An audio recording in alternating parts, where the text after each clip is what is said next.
Kakinhu ni lekai jong ka Marngar FC.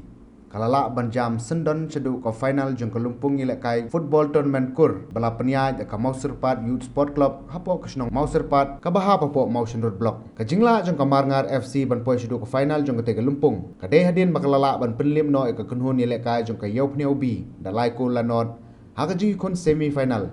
Ka balalong hapo ka madan snong ha Mawsyrpat. Nakliang jong ka Marngar FC kan haban yakun persya saya ka Nongsej FC ban yakni yakana mladu ak te lumpung kaban salong sian hau benai no pra.